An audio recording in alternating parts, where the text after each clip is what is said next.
Bon matin, bienvenue à l'imbécilie, les pousse-pierres d'Arnaud Duval. Un voisin, il habite juste là. Donc a priori c'est de la science-fiction. Euh, il a été écrit en, je ne sais plus quelle année.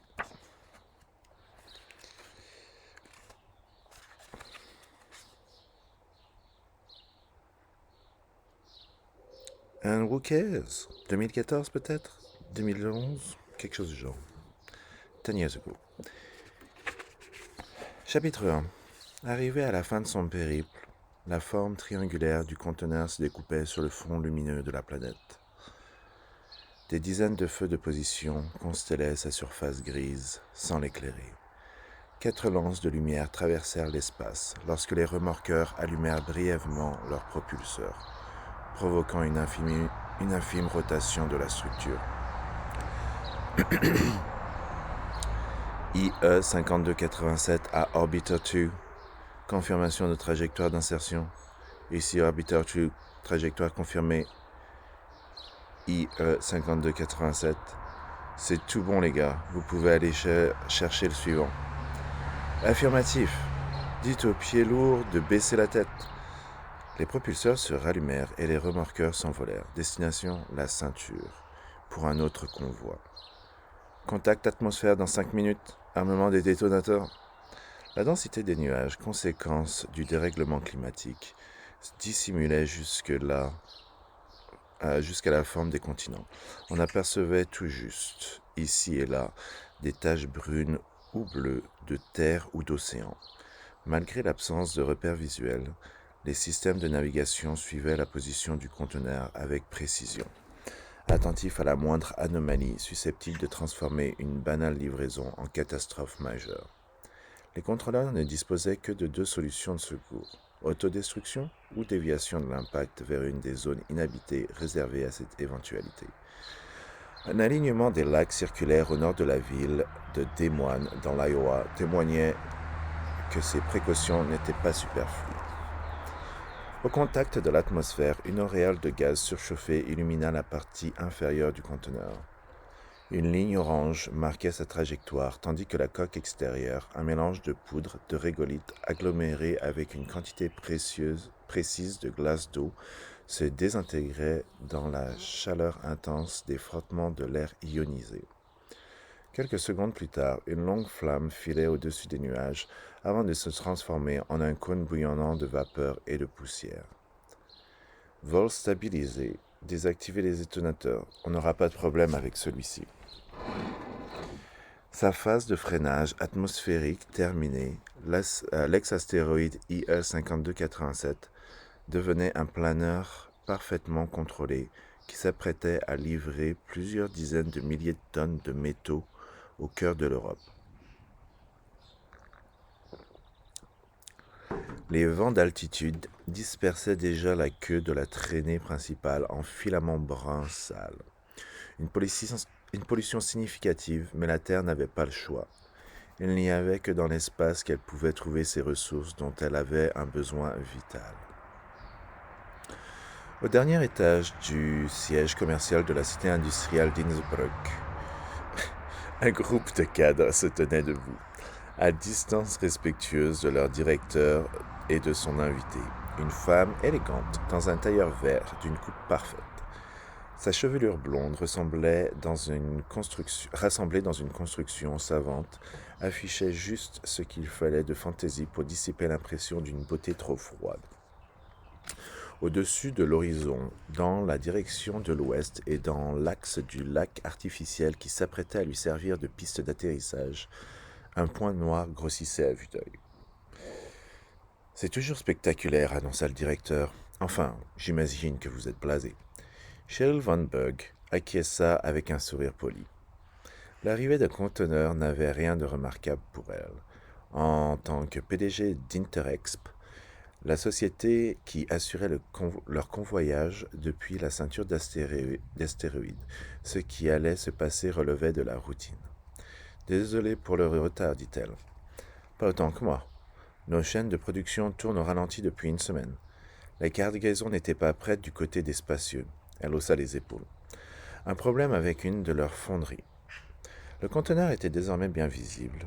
Il descendait lentement, une impression unique due à sa taille considérable. Au sol, les équipes de réception rejoignaient leur véhicule, prêtes à prendre en charge la livraison. Je sais que vous n'y êtes pour rien, répondit le directeur. Dan épouse Pierre. Ils nous tiennent par les... Il se reprit en jetant un regard rapide à Von Berg. Moustache. Je suis d'accord, dit-elle en masquant un sourire. Ils se payent notre tête là-haut. Comment voulez-vous optimiser un planning dans ces conditions? Les communautés spatiales maintenaient la Terre dans un état de dépendance économique depuis des décennies, faute de moyens suffisants. Les corporations ne pouvaient que se soumettre. Eloan, la station orbitale géante qui contrôlait le système solaire au-delà de l'atmosphère, interdisait aux terriens de concurrencer les spacieux en allant exploiter eux-mêmes les richesses de la ceinture. Le conteneur toucha la surface du lac, produisant un immense sillage. Sur les berges, les véhicules filaient à sa poursuite. Von Berg se tourna vers le directeur. Son visage affichait une expression froide. « Rassurez-vous, cela ne durera plus très longtemps. »« Richard, tu te réveilles ?» Le garçon sursauta, sans lâcher des yeux le compode qu'il tenait à bout de bras. Micro pointé vers le ciel où on distinguait à peine une trace sombre derrière l'écran des nuages. Les conteneurs à destination d'Innsbruck passaient juste au nord de Lyon. Et c'était la première fois qu'il arrivait à enregistrer le bang supersonique et le sifflement caractéristique de leur vol. Malheureusement, le match de foot auquel il participait ne s'était pas interrompu pour autant. L'autre équipe tentait une percée. La voix furieuse de l'entraîneur avait couvert la fin de la séquence. Richard Trévise, un adolescent de 16 ans, au visage mince, les cheveux châtains ébouriffés par l'exercice, replia le boîtier et le rangea à sa ceinture avant de se remettre à courir sans enthousiasme. Vivement la fin. Au mois de février, l'éducation physique avait lieu à l'extérieur, lorsque les vents et la température redevenaient supportables. En 2170, la température estivale en France dépassait les 50 degrés à l'ombre. L'hiver, il faisait seulement chaud. Richard voulait bien courir derrière une vieille boule de cuir râpé, mais il aurait préféré rester dans le gymnase climatisé. Il s'arrêta à côté d'un garçon rouge d'effort. Francis, lui, détestait les séances de sport. « T'as réussi à l'avoir ?»« Ouais, et la répartition de fréquences a l'air correcte. » Le ballon revenait vers eux suite à une passe ratée d'un des avant-centres. Richard fit 2 pas en avant et le dégagea, plus ou moins dans la direction d'un coéquipier. L'entraîneur lui jeta un regard dégoûté qu'il ignora. « Il faudrait que je fasse le ménage sur la piste. On n'a pas idée de gueuler comme ça. » Son compote contenait quantité d'échantillons sonores. Et il s'en servait pour créer des compositions musicales originales. Un truc vieux comme le monde, mais avec de bons outils informatiques, on pouvait obtenir des effets intéressants. L'entraîneur cria à nouveau, cette fois-ci à l'adresse d'un autre joueur. Il avait vraiment une voix énervante, aiguë à la limite du ridicule. Richard hésitait presque à la conserver. Il y a peut-être quelque chose à en tirer, en la retravaillant bien sûr. « Pourquoi tu te marres ?» demanda Francis. « Gaffe !» cria le gardien. Un attaquant arrivait à toute vitesse, le ballon bondissant devant ses pieds. Richard s'avança pour l'intercepter ou au moins le gêner. Le temps que le reste de la défense s'organise. L'autre lui fonça dessus, sauta. Richard vit les crampons arriver sur ses mollets et se détourna à la dernière seconde. Ah, mais quel nul! Il ne restait plus que le gardien et Francis, que l'attaquant évita facilement avant de tirer en plein dans la cage. « But !» Changement de joueur, cria l'entraîneur. « Richard, tu dégages. Bastien, tu le remplaces. »« Mais, j'ai dit tu dégages. Non seulement tu joues comme un pied, mais tu te disperses. Et puis je n'ai rien à faire d'un trouillard dans mon équipe. » Il l'avait dit assez fort pour que tout le monde entende. Richard se sentit rougir. Il resta un instant sur les poings serrés, à fixer le dos de l'entraîneur pendant que celui-ci s'occupait de rassembler les joueurs avant la remise en jeu. Chapitre 2. Les officiers spacieux ne portaient pas d'uniforme. Pourtant, face à Victor Trajan, et avant même d'apercevoir la comète d'or fixée à sa tunique, on se doutait que c'était lui qui donnait les ordres. Avec ses 2 mètres de haut et une corpulence de lutteur, le capitaine patriarche de CEL, C-E-L, Améthyste, en imposait par sa seule présence. Ce matin-là, ou plus précisément lors du premier quart de la période active, il trônait dans son fauteuil au centre de la passerelle de commandement. Un compartiment circulaire de 7 mètres de diamètre dominé par une large coupole transparente. En plus du siège central avec sa console personnelle, 2 pupitres de commande encadraient un écran de projection. La vue verticale vers l'avant du vaisseau était particulièrement masquée par le conteneur volumineux amarré à la hune de proue. Eh bébelle.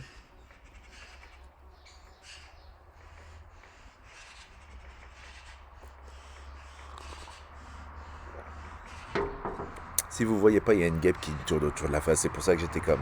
J'attendais qu'elle se barre. Bla bla bla, j'en étais où? Le prou. Trajan sirotait son café en prenant connaissance des dernières années du livre de bord. La liste des événements de la nuit défilait sur le terminal fixé à l'accoudoir de son fauteuil, installé au poste de pilotage principal. Sa nièce Nathalie surveillait le radar. Il afficha la page suivante et fronça les sourcils. Qu'est-ce qui cloche encore avec le module hydroponique? C'est toujours la fuite dans le circuit principal. Terry m'a dit que la pompe de filtrage était bonne pour la casse. On changera la pompe quand on aura l'argent. Et pourquoi y a-t-il encore une fuite? J'ai dépensé 8 000 $ en révision le mois dernier. Terry regardera ça aujourd'hui. Nathalie Trajan n'ajouta pas que son cousin lui avait expliqué que toute l'installation méritait une refonte complète. Le tempérament du capitaine ne le prédisposait pas à s'intéresser aux problèmes sans solution immédiate, surtout lorsqu'il était question d'argent, et encore plus avec la situation financière actuelle de l'Améthyste, plutôt préoccupante. Les réparations non urgentes attendraient. En vérité, ce fichu module, surdimensionné par rapport au vaisseau, présentait plus d'inconvénients que d'avantages, malgré une valeur sentimentale considérable. Son propre grand-père l'avait installé à l'occasion de la ruée de 2121 sur les transuraniens.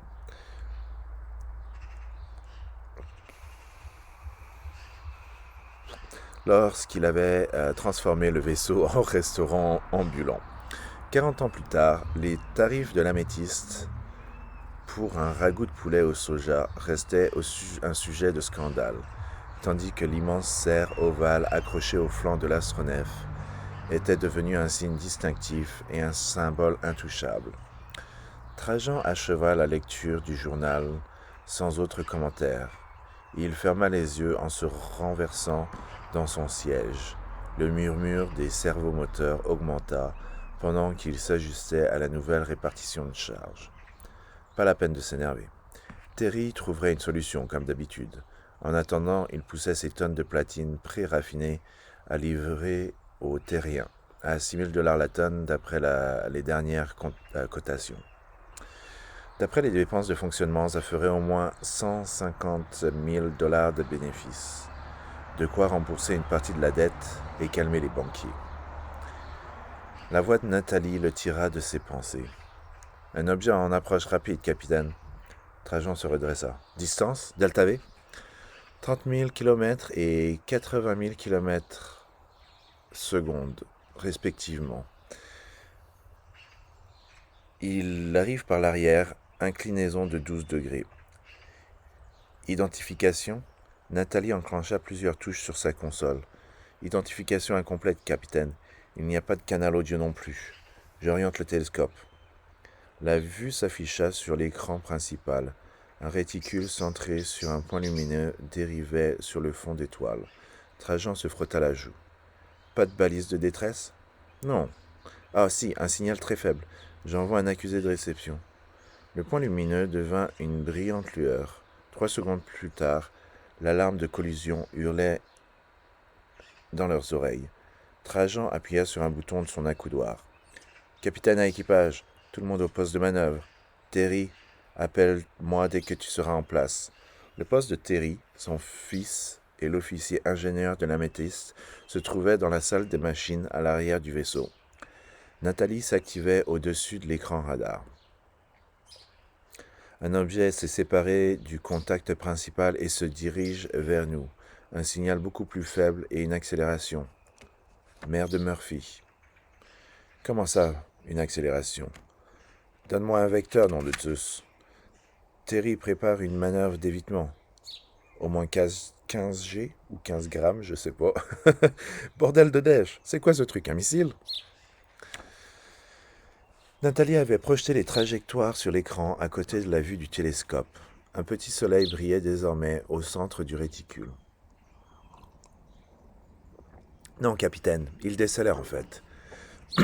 Il nous arrive dessus quand même, régit Trajan. Terry, qu'est-ce que tu fous? Manœuvrer ne sert à rien, capitaine.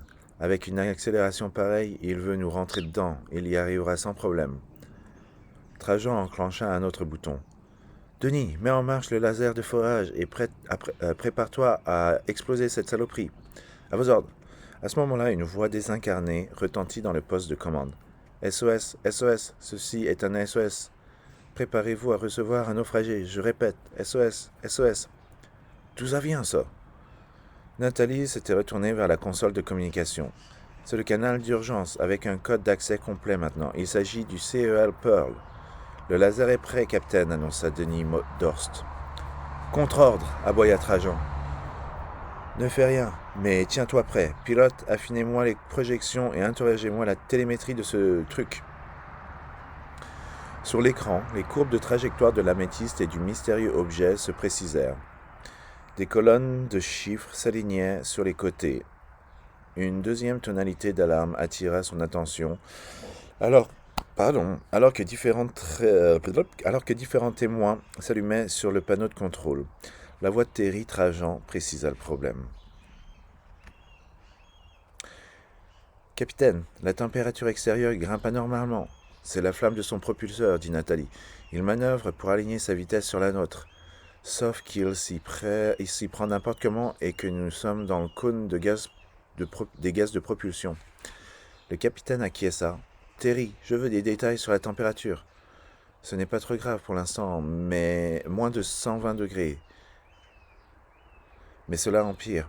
Trajan maîtrisait une bouffée de colère.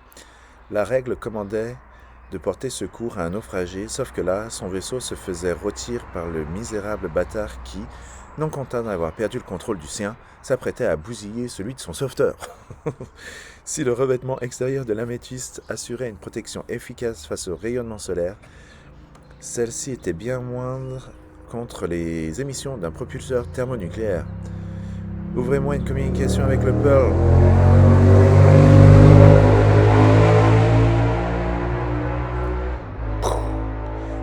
Qui le commande déjà? La base de données recensait les propriétaires de tous les vaisseaux spacieux. Il y en avait plus de 30 000. O'Garrett, capitaine. Il s'appelle Patrick O'Garrett.